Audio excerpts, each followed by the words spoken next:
All right, speaking of messages, the GOP has got to message better if it's going to win the midterms. That's the subject of the riff.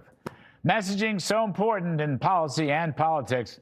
For example, you may have several million parents and kids going south on spring break, but then the entire trip can be ruined by waiting 3 or 4 hours in the TSA lines, all because Democrats won't finance the DHS bill. After 4 votes in the Senate, Democrats are still willing to ruin your vacation. How many more votes? How many more ruined vacations? Well, there's a couple messages that Senate Republicans, indeed the whole Republican Party, may want to be asking repeatedly.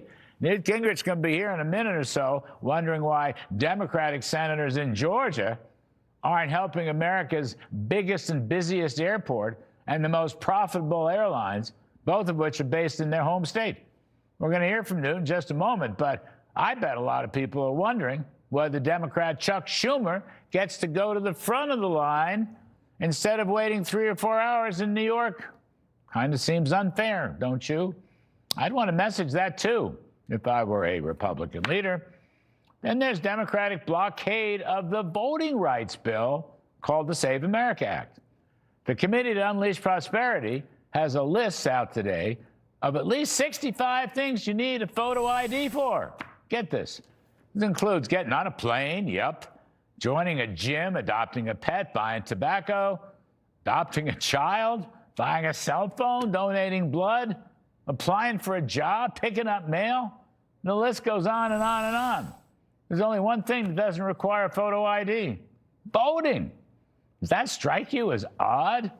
Sounds to me like Republicans should be messaging all that on a daily basis. President Trump's doing it. And there's going to be a hell of a fight in the Senate.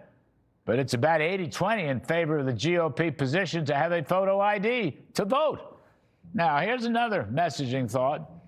A number of presidential spokesmen have talked about how oil and gasoline prices are going to come down after the U.S. military mission in Iran has been successfully completed.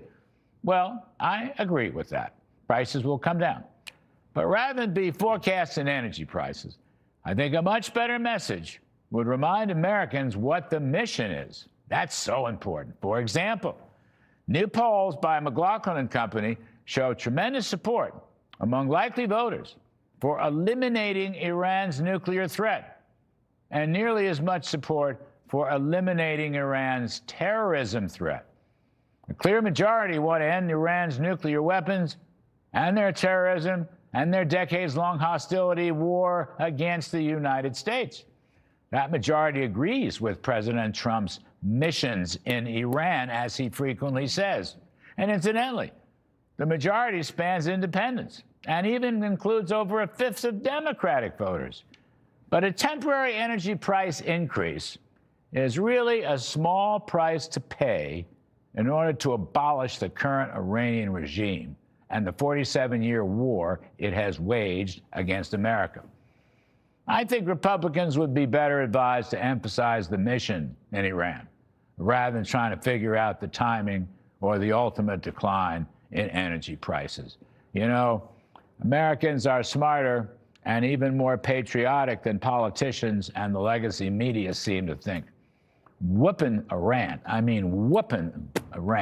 is going to be a big sleeper issue in the midterms. And that's the riff.